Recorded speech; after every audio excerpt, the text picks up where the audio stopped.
Notre prochaine conférence, maintenant, va porter sur la loi sur l'impôt minier du Québec, revue des principes et nouveautés. Notre conférencier sera Maître Alexandre Blaney. Alexandre occupe le poste de directeur en fiscalité au bureau de KPMG à Montréal.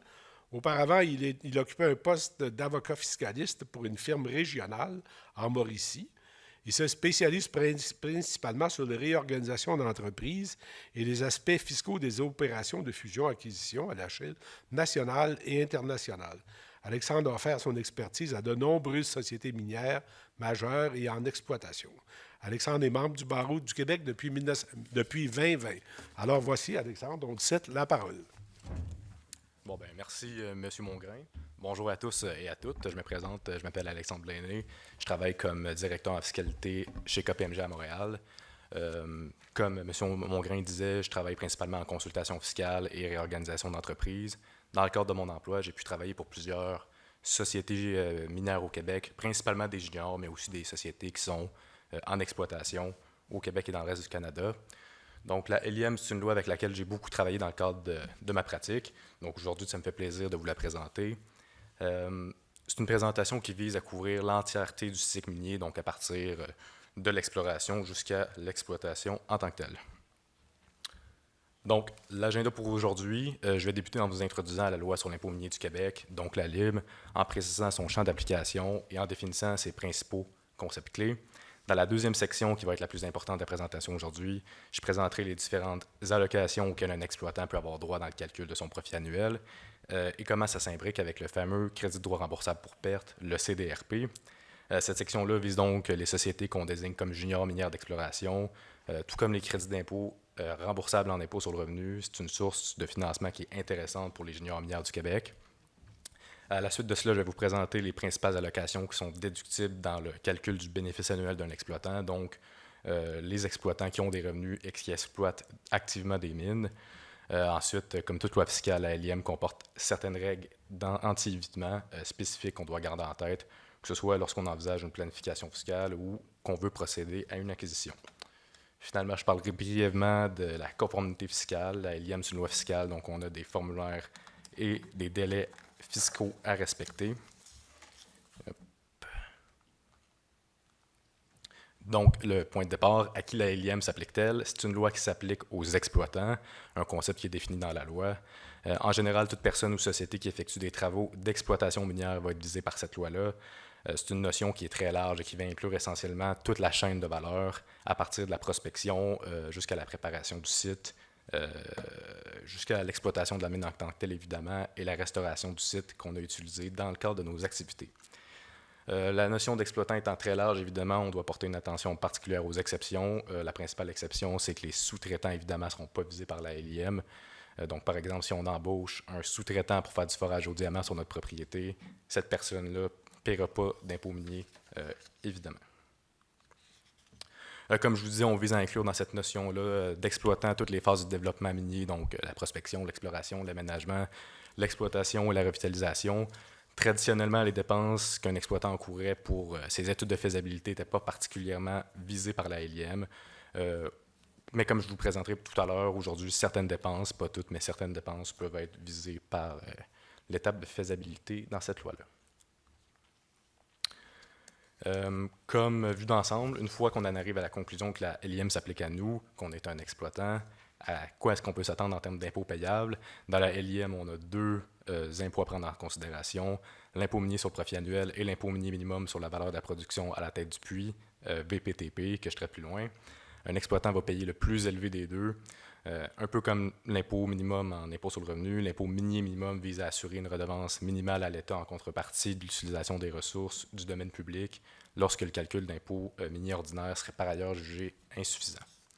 En ce qui concerne l'impôt minier sur le profit annuel, c'est un impôt qui est assez particulier en ce qu'il s'agit d'un impôt progressif, pas tant sur un montant en tant que tel comme en impôt sur le revenu, mais en fonction d'un concept de marge bénéficiaire. Donc, dans un cycle de commodité haussier où les coûts d'un exploitant demeurent relativement stables, mais où notre ressource, sa valeur double ou triple, l'État souhaite aller chercher une plus grande part du bénéfice ici. Donc, une petite mine pourrait payer le gros taux de la même manière qu'une grande mine pourrait le payer également.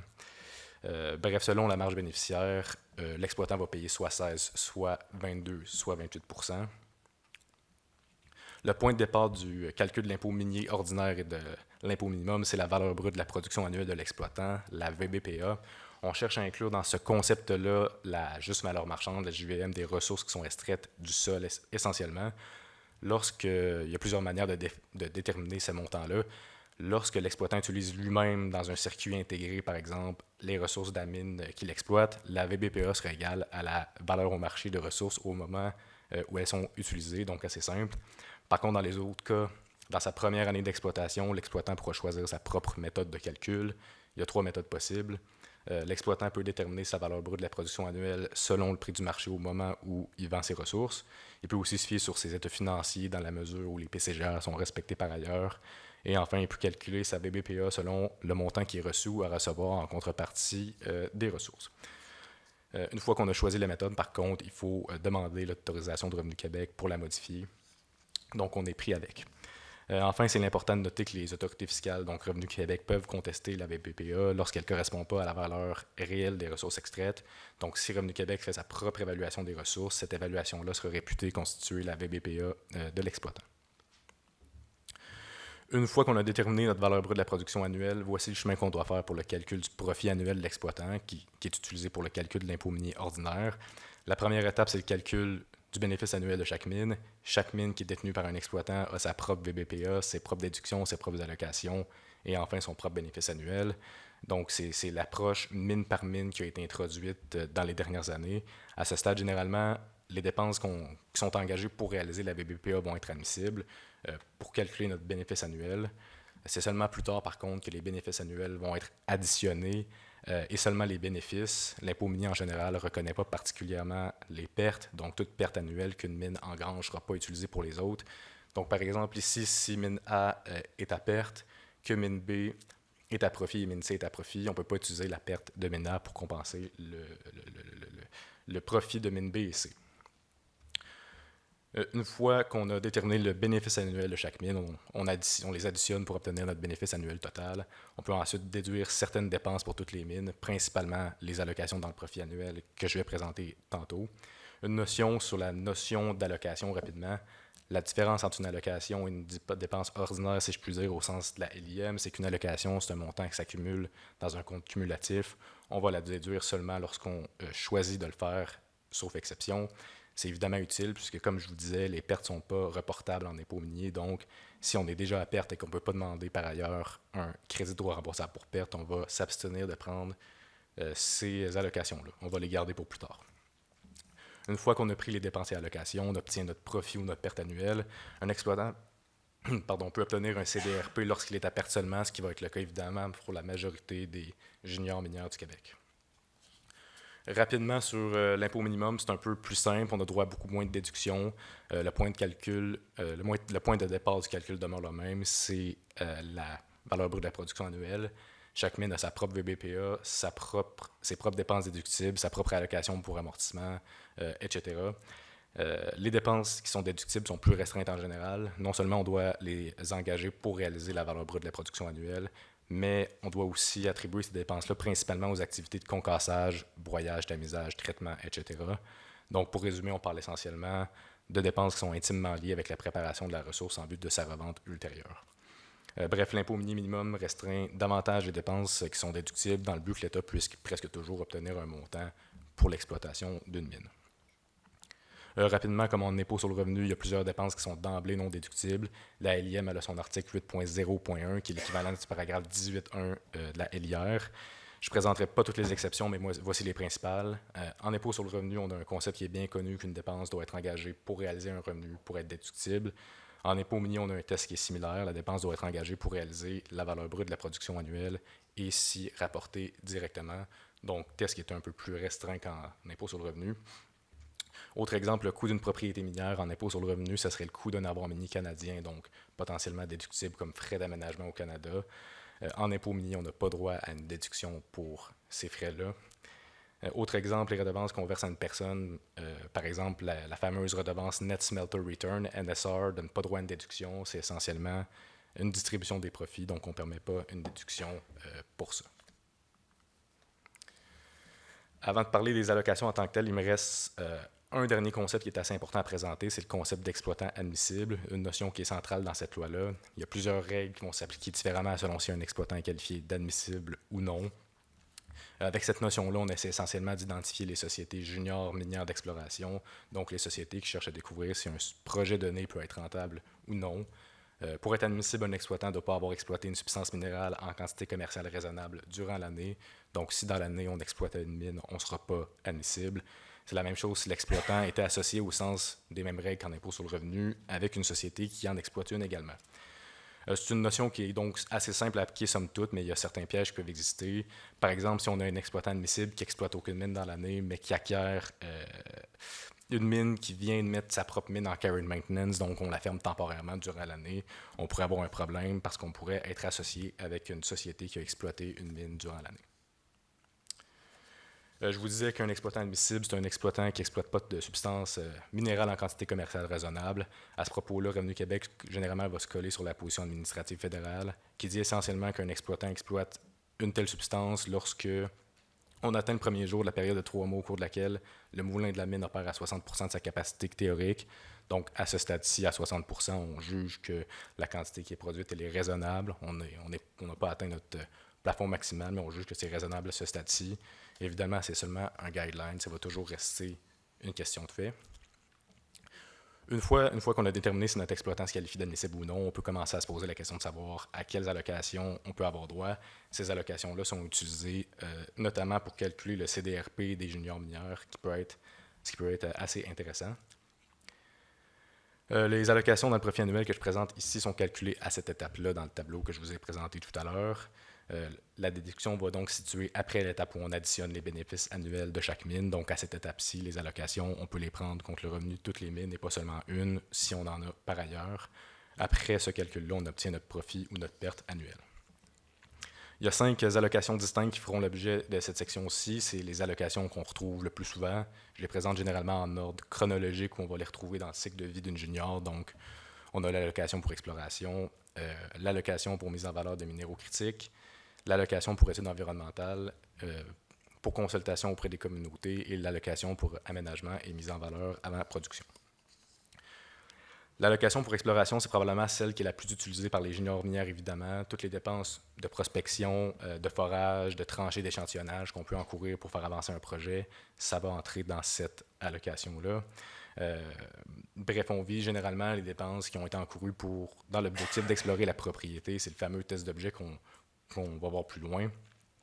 Aux frais qui sont traditionnellement considérés comme de l'exploration, on ajoute aussi les frais d'études environnementales ou de consultation auprès des communautés qui sont entreprises pour obtenir un droit d'exploration. Donc, dès qu'un exploitant va travailler en amont pour obtenir son droit, son permis, on va obtenir un frais d'exploration pour ces frais-là. Enfin, les frais qui sont exclus rapidement, la plupart des exclusions ressemblent à celles qu'on peut avoir en impôt sur le revenu. La principale, c'est celle qui vise les dépenses qui ont fait l'objet d'une renonciation. Lorsqu'une société minière émet des actions accréditives, elle accepte de renoncer à ses dépenses d'exploration en faveur de ses investisseurs. Ces dépenses-là ne donnent pas droit à l'allocation. Ça peut arriver par contre que certaines compagnies vont renoncer seulement aux frais d'exploration en impôt fédéral et pas au Québec pour différentes raisons. En impôt minier, cette distinction-là, par contre, on ne doit pas en tenir compte. Dès qu'on renonce à des frais d'exploration, que ce soit en impôt fédéral ou provincial, ou les deux, on perdra le droit à l'allocation pour ces frais-là. Essentiellement, pour être admissible à l'allocation pour exploration, ce n'est pas tellement la dépense en tant que telle qu'on doit regarder, c'est plus l'intention du contribuable derrière. Donc, pour être admissible, la dépense doit, là, je lis la loi, là, être engagée pour déterminer l'existence d'une substance minérale au Québec, la situer ou en déterminer l'étendue ou la qualité. L'utilisation du mot « pour » à cet article-là dénote l'intention, la nécessité d'une intention particulière par l'exploitant. Dans l'interprétation de ce type d'objet-là, Revenu Québec, généralement, va se coller aux interprétations techniques du fédéral. C'est important de noter que même si une dépense qui n'est pas spécifiquement énumérée à l'article de loi pourra quand même être admissible dans la mesure où on respecte ce test d'objet, ce test d'intention. Donc, j'ai énuméré ici quelques exemples de dépenses qui peuvent être admissibles à l'allocation pour exploration, d'autres qui ne le sont généralement pas. Je ne vais pas toutes les nommer, mais généralement, les dépenses qui sont engagées dans le but d'ajouter de la connaissance à la ressource vont être admissibles. Donc, avec du forage, par exemple, on peut savoir si la ressource elle est présente, en quelle quantité, le grade, on peut savoir ça aussi, ainsi que jusqu'à quelle profondeur en mètres, c'est la notion détendue, idée assez simple. On augmente nos connaissances par rapport à notre gisement grâce à ce forage-là. Autre exemple, lorsqu'on a, par exemple, certains tests en laboratoire, certains tests métallurgiques, généralement, plus on va s'approcher de tests qui visent à connaître davantage les caractéristiques inhérentes à la ressource, plus on va pouvoir se rendre confortable que c'est admissible. Par contre, plus on s'approche de la question de savoir si un projet de données est économiquement faisable ou de quelle serait la méthode de traitement qui serait la plus optimale dans un scénario donné, plus on est en zone non admissible, si je dirais. À ce stade-ci, par exemple, pour les études économiques préliminaires, on s'éloigne trop, selon les agences du revenu, du test d'objet. Un dernier exemple intéressant de dépenses admissibles qui respecte le test d'objet mais qui n'est pas du tout mentionné à l'article, c'est les dépenses sont encourues par un prospecteur en lien avec son automobile pour ses travaux. Dans ce cas-ci, Revenu Québec considère dans une interprétation technique que les frais relatifs à l'usage de cet automobile-là, comme par exemple immatriculation, permis, assurance, ça peut être admissible comme dépenses d'exploration, en proportion évidemment du kilométrage. Le prospecteur va devoir faire comme en impôt sur le revenu et garder un registre. Je trouvais que c'était un bon exemple qui démontrait que le critère principal à considérer, c'est pas tellement la dépense en tant que telle, c'est bien plutôt l'intention derrière la dépense. Donc, deuxième allocation, l'allocation pour mise en valeur de minéraux critiques et stratégiques. C'est une allocation qui a été introduite par Québec en 2021, qui vise à appuyer les exploitants admissibles dans l'avancement de projets qui se rapportent aux fameux minéraux critiques et stratégiques. Pour qu'une dépense soit visée par cette allocation-là, il y a plusieurs conditions à respecter. D'abord, on doit être en présence d'un exploitant admissible. Les exploitants qui opèrent une mine n'y ont pas droit. Ensuite, le projet doit se trouver à un certain stade de développement, stade qui commence après l'échantillonnage préliminaire, donc une technique d'exploration qui peut survenir relativement tôt dans le processus, et le moment où la décision a été prise d'amener la mine en production, moment qui arrive généralement très tard dans le processus. Une fois qu'on est admissible, on a un plafond de 31 millions de dollars, 250 000, ce qui est un montant relativement élevé. Il faut aussi, puis c'est généralement là que ça accroche, que la dépense qui fait partie de la liste de dépenses admissibles que je vais vous montrer tantôt soit principalement attribuable aux minéraux critiques et stratégiques. Dans le cas idéal, ça peut être facile à régler. Si par exemple j'ai un gisement de graphite puis qu'on n'a absolument rien d'autre, qu'on n'a pas d'or, qu'on n'a pas d'argent, par exemple, on pourra facilement conclure que nos dépenses sont principalement attribuables aux minéraux critiques. Par contre, souvent, dans la réalité géologique des choses, les gisements sont plutôt de nature polymétallique, c'est-à-dire qu'on a plusieurs métaux à l'intérieur. Donc, par exemple, dans certains gisements de cuivre, on va souvent avoir des quantités matérielles d'or à l'intérieur. Donc, dans ces cas-là, par exemple, où la valeur des minéraux dans notre sol est d'environ 50-50, 50% attribuable au cuivre, 50% attribuable à l'or, ça va prendre des preuves scientifiques géologiques plus fortes pour appuyer la position du contribuable. Au fédéral, dans le cadre du crédit d'impôt pour l'exploration des minéraux critiques, on a réglé cette question-là en obligeant l'obtention d'un certificat d'ingénieur professionnel qualifié, qui va venir trancher la question pour nous essentiellement. En impôt minier, on n'a pas ça dans la loi. Donc, dans les cas qui sont limites, comme ça peut souvent être le cas, il faut s'assurer que l'exploitant puisse obtenir des éléments probants solides qui démontrent que le projet va se qualifier, sinon on a un risque de cotisation. Il y a plusieurs minéraux qui se qualifient de minéraux critiques et stratégiques. Je ne les nommerai pas tous, mais à la base, on en compte 22. Depuis 2024, on va en compter 6 de plus. Généralement, les minéraux qu'on retrouve dans cette liste-là sont soit considérés critiques ou stratégiques pour l'électrification des transports ou la décarbonisation de l'économie. Donc, par exemple, ceux qu'on connaît le plus souvent, lithium, nickel, cuivre. Dans cette allocation-là, il y a plusieurs dépenses qui, traditionnellement, qu'on peut obtenir qui n'étaient pas particulièrement reconnues en impôt minier. C'est les dépenses qui ne sont pas de l'exploration en tant que telle et qui ne se qualifient pas toujours d'aménagement. Pourtant, les dépenses d'études métallurgiques, d'honoraires, d'ingénieurs, c'est des dépenses qui sont importantes pour les juniors mineurs. Donc, avec ces dépenses-là, on entrait un peu entre deux chaises en ce qui concerne le cycle minier. Je vous dis que la loi essaie généralement de prendre le cycle minier dans son entièreté. Ici, on vise l'étape du cycle où on essaie de déterminer si notre projet est faisable sur le plan technique, principalement sur le plan métallurgique. Il y a donc 7 grandes catégories de frais qui sont inclus ici. C'est des concepts qui sont assez techniques, donc je ne les nommerai pas, mais en général, on vise les frais qui sont encourus pour faire des études ou des essais métallurgiques, des études de procédés, etc. L'allocation pour études environnementales, celle-là, on ne devrait pas avoir trop de problèmes d'interprétation. 50% des montants qui sont engagés pour réaliser des études environnementales relativement à un projet vont être admissibles. Dans le cadre d'un projet minier, on va devoir faire plusieurs études afin de démontrer que le projet peut se faire sans trop de répercussions sur l'environnement. Donc, par exemple, on va étudier la faune sur le site. Est-ce qu'il y a des espèces protégées là-dedans? Est-ce que notre projet va avoir des conséquences sur ces espèces-là? Si on est proche d'un cours d'eau, si on a un estuaire, une nappe phréatique, comment le projet va impacter le plan d'eau? Donc ça, c'est des questions qu'on va se poser tout au long du processus qui sont admissibles à cette allocation-là. Rapidement, dans les exclusions, j'en ai deux principales à mentionner. Les frais d'études environnementales qui sont entrepris pour obtenir un permis d'exploration, je vous le disais, sont de l'exploration, donc on ne va pas se qualifier une deuxième fois. Dans les exclusions, j'en ai aussi à mentionner les frais qui sont exigibles en vertu d'une loi ou d'un règlement comme tarification ou frais administratifs qu'on pourrait engager dans le cadre de nos études. On n'y a pas droit non plus. L'allocation pour consultation auprès des communautés, celle-là, c'est une allocation dont le texte législatif est très court, mais dont je pourrais parler plusieurs minutes. 50% des dépenses pour procéder à une consultation auprès des communautés vont être admises dans cette allocation-là. C'est des dépenses qui sont de plus en plus importantes pour l'industrie, surtout parce qu'on reconnaît l'importance que les communautés soient consultées et acceptent les projets sur leur territoire. L'article de loi est précis d'ailleurs que même les dépenses qui sont encourues avant l'étape d'exploration vont être admissibles également. Ça s'imbrique dans la tendance que parfois, avant de procéder à des grosses dépenses, des promoteurs vont consulter les communautés sur place pour voir, vu que généralement, on reconnaît que plus les consultations sont effectuées en amont, plus on a de chances d'obtenir soit un accord ou de se rendre compte que le projet, que l'acceptabilité sociale pour le projet n'est pas là et de tout simplement pas procéder aux travaux. Donc, quelles dépenses peuvent être admissibles? J'ai quelques exemples. Parfois, plutôt lorsque le projet est mature, les compagnies minières vont faire des séances d'information dans la communauté pour répondre aux questions, adresser des craintes qu'on pourrait avoir souvent sur le plan environnemental ou au niveau de l'impact sur la faune. Les dépenses qu'on va encourir pour faire ces rencontres-là vont être admissibles à l'allocation.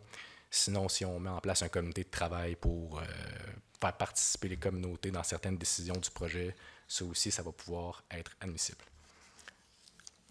Dans les exclusions, la première, c'est le même principe que l'allocation pour études environnementales. Les dépenses pour obtenir un permis de l'exploration, c'est de l'exploration, donc ce n'est pas admissible non plus.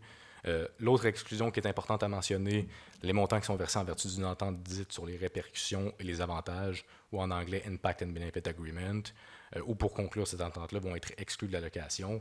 Qu'est-ce qu'on vise par là? Un Impact and Benefit Agreement, c'est un accord qui est assez précis, qui est conclu typiquement entre les compagnies minières et les membres des Premières Nations. C'est des accords qui visent à aborder les impacts potentiels négatifs des activités de développement et à garantir que les communautés tirent des avantages de ces activités-là. Souvent, en vertu de ces ententes-là, la société minière va verser des montants, que ce soit pour s'assurer tout simplement de la participation des communautés aux consultations, mais aussi parfois pour rembourser les frais d'experts que les communautés peuvent engager, comme par exemple les frais de biologistes, pour que les communautés puissent confirmer de façon indépendante c'est quoi les avantages, c'est quoi les inconvénients relatifs au projet. Donc, par contre, ce n'est pas toutes les ententes qui peuvent être conclues avec les membres des Premières Nations qui vont se qualifier d'Impact and Benefit Agreement. Il faut vraiment regarder la nature de l'entente elle-même. Par exemple, si on conclut un simple Memorandum of Understanding qui engage simplement à créer un dialogue de part et d'autre, probablement que les dépenses encourues pour conclure cette entente-là ne seront pas visées par cette exception. L'allocation pour aménagement et mise en valeur avant production, c'est une allocation qui, à ma connaissance, est l'une de celles qui est la plus souvent cotisée, donc je vais la regarder avec vous comme il faut. Donc, les dépenses qui sont engagées pour amener une nouvelle mine en production au stade de la production en quantité commerciale raisonnable vont être visées par cette allocation-là. Pour les mines à ciel ouvert, on inclut principalement les frais de défrichement, d'éblaiement, et pour les mines souterraines, on inclut les frais de fonçage d'un puits de mine, de galerie d'accès, etc. Donc, pour avoir droit à cette allocation-là, notre dépense doit être engagée pour amener la mine en production. Il y a donc un certain test d'objet à respecter. Actuellement, pour le test à respecter, Revenu Québec exige que la décision officielle d'amener la mine en production ait été prise. Il y a plusieurs indices qu'on peut prendre de cette décision-là, comme par exemple, évidemment, un communiqué de presse officiel qui l'affirme, ça ne sera pas toujours le cas, la conclusion d'un contrat majeur avec un fournisseur ou encore l'obtention d'un financement pour la construction.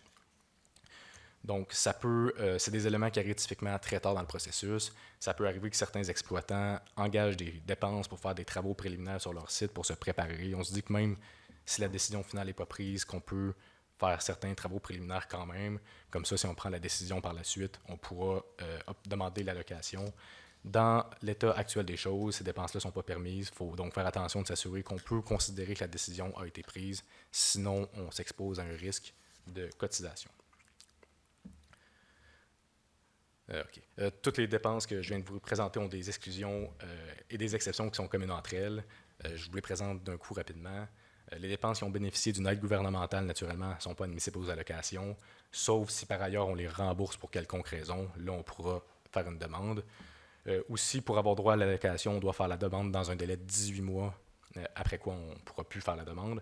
Si on dépasse ce délai-là, par exemple, si j'ai encouru des dépenses de consultation avec les communautés pour obtenir mon permis ou mon droit d'exploration, mais que je l'ai mis dans la mauvaise allocation, je l'aurais mis dans l'allocation pour consultation auprès des communautés par erreur. Revenu Québec a une position administrative un peu d'allègement, là, où si on a déclaré la dépense, mais on s'est juste trompé d'allocation, on pourra faire le changement par la suite. Donc, position administrative importante à garder en tête. Une fois qu'on a calculé les allocations individuellement, on va venir additionner les frais qui sont admissibles à ces allocations-là pour obtenir le CDRP et on le multiplie par 16 %. Donc, c'est des dépenses qui peuvent quand même être intéressantes au niveau de la possibilité d'obtenir un financement avec ce crédit-là. La précédente section visait principalement les sociétés qui n'ont pas de revenus, qui sont des sociétés juniors d'exploration. Cette section-ci vise davantage les mines qui sont en exploitation, qui ont des mines, qui ont des revenus. Et pour réduire ce revenu-là, on a des allocations dans le bénéfice annuel qu'on peut prendre. Cette section-là vise ces allocations. Si on reprend le schéma que je vous ai montré tantôt, voici où le calcul des allocations dans le bénéfice annuel se fait. Lorsqu'on a calculé la valeur brute de la production annuelle qui se rapporte à une mine, on peut plus utiliser des allocations pour réduire ce bénéfice-là. À ce stade-ci, comme je vous disais, on fait un calcul mine par mine. Chaque mine a ses propres dépenses et ses propres allocations. Il y en a 4 principalement qui sont intéressantes que je veux voir avec vous aujourd'hui. C'est l'allocation pour amortissement, l'allocation pour traitement, l'allocation pour aménagement et mise en valeur après production et l'allocation additionnelle pour une mine située dans le nord québécois. En impôt minier, l'allocation pour amortissement à laquelle on peut avoir droit, c'est 30 % de la partie non amortie du coût en capital. Ici, je vous présente la catégorie 4. Il y a d'autres catégories, mais c'est surtout des catégories qui visaient des biens acquis il y a longtemps, donc catégorie 1, 2, 3. C'est des catégories qui existent encore, mais en date d'aujourd'hui, les nouveaux biens qui vont être acquis par un exploitant vont soit tomber dans la 4, soit dans la 4A. Dans la 4, on inclut généralement le coût du matériel, des chemins, des bâtiments utilisés dans l'exploitation minière. On inclut aussi les biens de service. Un bien de service, c'est quoi? C'est un bien qui est utilisé pour fournir des services soit à la mine, soit à l'agglomération où les gens qui travaillent à la mine vivent. Donc, évidemment, pour avoir une agglomération, on peut avoir des frais d'infrastructure à avoir, comme par exemple poste d'incendie, système d'éclairage des rues, réseau d'égouts, système d'eau potable. Aussi, si la mine est située très loin dans le nord, souvent on n'a pas de route qui se rende là. Donc, typiquement, on va avoir un aéroport, une piste d'atterrissage. C'est tous des frais qui vont être admissibles à 30 %. Pour la catégorie 4A, c'est 30 % également. C'est une déduction qui est prise dans le calcul de l'impôt minier minimum. Par contre, dès qu'on prend une déduction dans la 4A, on va prendre automatiquement la même déduction dans le calcul du bénéfice annuel. Les biens qui sont inclus ici, c'est les mêmes que la 4, avec une légère nuance. Les biens de la 4 doivent aussi se qualifier de biens utilisés dans les activités d'exploitation minière à partir du premier site d'accumulation de la substance minérale après sa sortie de la mine. C'est un long concept qui est défini dans la loi. Essentiellement, on vise la préparation du minerai en vue de sa revente ultérieure, donc concassage, broyage, transport par exemple. Aussi, le coût des éléments d'actifs utilisés dans le traitement, notions que je vais présenter tantôt, sont visées là. Il y a plusieurs règles techniques, là, comme en impôt sur le revenu, pour calculer l'amortissement. Il y en a seulement une parmi celles-là que je veux présenter. C'est une règle qui prévoit que lorsqu'un exploitant cesse d'utiliser régulièrement un bien dans le cadre d'exploitation minière, on est réputé en disposer au moins de son coût et de sa JVM, puis de le réacquérir au même montant. Qu'est-ce que ça veut dire, cesser d'utiliser régulièrement? Dans le concept d'utilisation régulière, d'une certaine façon, on a le concept d'utilisation continue dans le day-to-day, à l'opposé, une cessation qui est temporaire d'utilisation, comme par exemple si on a un shutdown, si on a un lockout, une grève ou un congé, ça ne va pas déclencher la disposition réputée. Ce qui va la déclencher, par exemple, c'est si un exploitant met un bien de côté pour le remettre à neuf pour utiliser seulement ses pièces ou encore pour s'en servir de bien de rechange et qu'on ne l'utilise plus vraiment dans l'exploitation minière, là, on peut avoir cette disposition réputée-là. Donc, règle importante à garder en tête, c'est quelque chose qui est assez facile à manquer. L'allocation pour traitement, c'est une allocation qui vise à offrir une déduction pour les exploitants qui traitent eux-mêmes la production de leur mine. La LIM reconnaît 4 grandes catégories de traitement, soit la concentration, la fonte, l'affinage et l'hydrométallurgie. On vise donc ici le coût des actifs qui sont acquis, soit pour obtenir un concentré de minerai, soit d'altérer chimiquement la ressource, ou encore d'éliminer des impuretés de la ressource. Donc, de façon générale, c'est ça qu'on vise par le traitement. On vise généralement les activités qui visent à améliorer le produit fini, à avoir de la valeur ajoutée, etc. Un actif de traitement, qu'est-ce que c'est? C'est généralement un bien qui est situé au Québec, qui est utilisé en totalité ou presque pour le traitement, notion qu'on vient de définir. Ça comprend les usines de traitement, qui sont soit des bâtiments ou des parties de bâtiments dans lesquelles on fait du traitement. C'est donc une notion qui est très large, qui vise à englober beaucoup de biens. Par contre, il y a des exceptions qui sont larges également, qu'on doit regarder. Principalement, on exclut les actifs qui sont utilisés dans le cadre du concassage primaire de la ressource ou d'une activité qui est préalable à ça. On exclut également les biens utilisés pour le transport des combustibles. Une fois qu'on en arrive à la conclusion qu'on a un coût dans nos actifs de traitement, comment on calcule l'allocation? C'est une allocation qui est particulière parce que contrairement à l'allocation pour amortissement, c'est plutôt un pourcentage ici qu'on prend chaque année du coût de nos actifs de traitement. Donc l'allocation elle est égale à la multiplication du coût en capital de nos actifs de traitement par le pourcentage qui est applicable, donc soit 13%, soit 10%, soit 20%. Par contre, l'allocation ne peut pas dépasser le plus élevé entre 75% du bénéfice annuel avec Astérix et 30% de la VPTP avec Astérix également. Donc, le plus élevé entre ces deux calculs-là, le moins élevé, pardon, entre ces deux calculs-là, ça va être notre allocation pour traitement pour l'année. Comment déterminer le pourcentage applicable? Là, la loi prévoit quand même une manière relativement complexe de le calculer. Je présente les grandes lignes ici. Là. Généralement, les exploitants qui font seulement de la concentration, donc pas de fonte, pas d'affinage, pas d'hydrométallurgie, ça va être 10%. Les exploitants qui font seulement le traitement de mines d'or ou d'argent, ça va être 10% également.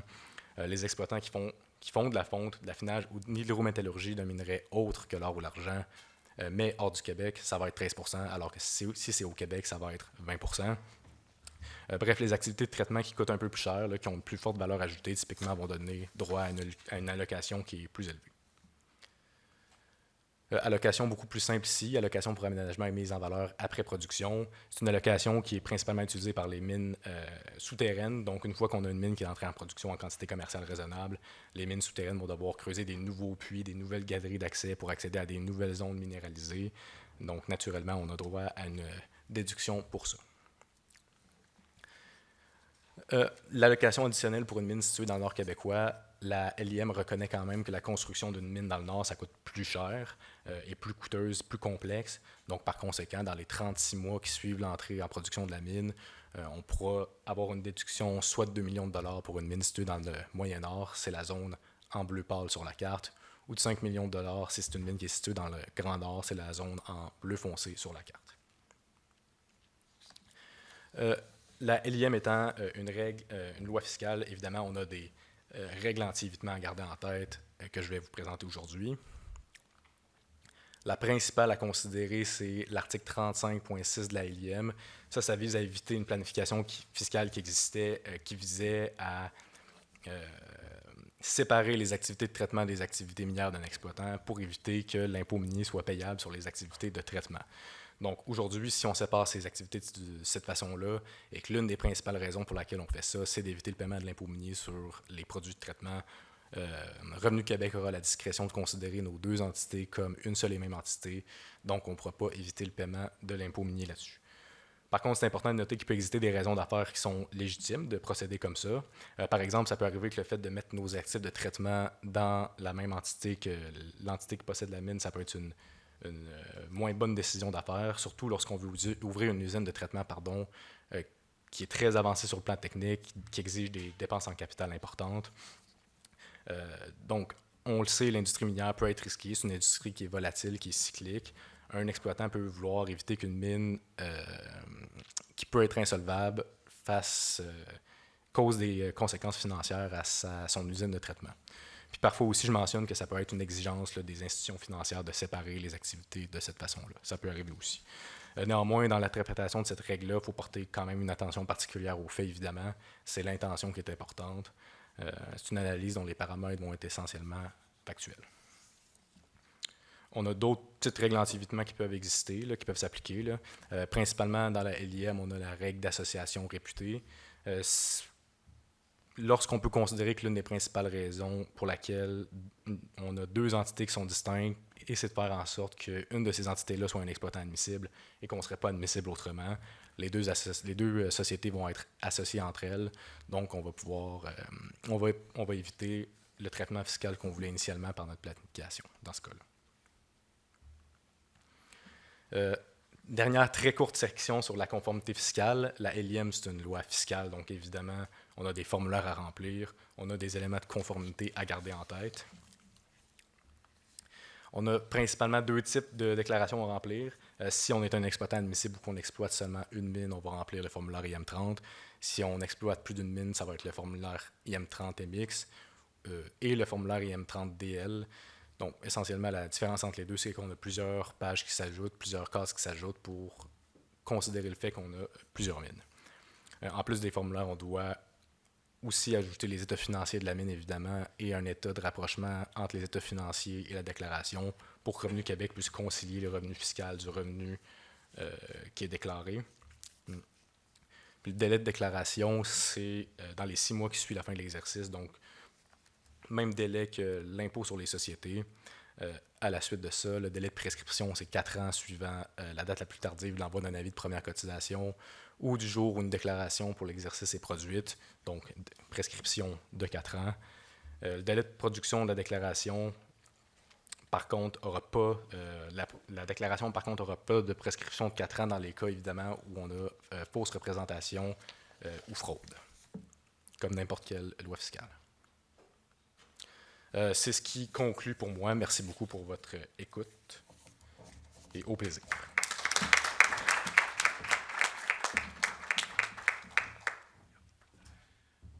Merci beaucoup, Alexandre. C'est extrêmement intéressant. Au début de ta présentation, tu mentionnais, par exemple, si une compagnie encourt des pertes dans le domaine minier qui ne sont pas reportables, si une compagnie exploite 2 mines, une à profit, l'autre à perte qui ne peut pas consolider. Moi qui ai pratiqué une grande partie de ma carrière en impôt sur le revenu, ça me faisait faire des sourciller un peu.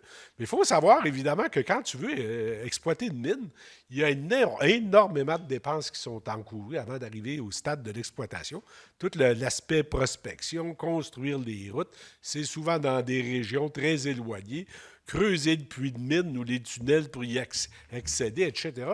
Donc, il y a des dépenses énormes qui sont encourues avant de commencer à exploiter, ce qui faisait en sorte qu'il y avait l'impôt sur le revenu, là, pas beaucoup de sociétés minières qui en payaient, ce qui a mené à l'introduction de l'impôt minier, avec des règles particulières pour s'assurer qu'il y a un minimum de montant qui soit payé. Puis on le vit avec Mme Méthode, que les ressources fiscales versées par les mines au Québec maintenant ont atteint un seuil intéressant, mais ça a demandé des règles très particulières qu'Alexandre nous a énoncées.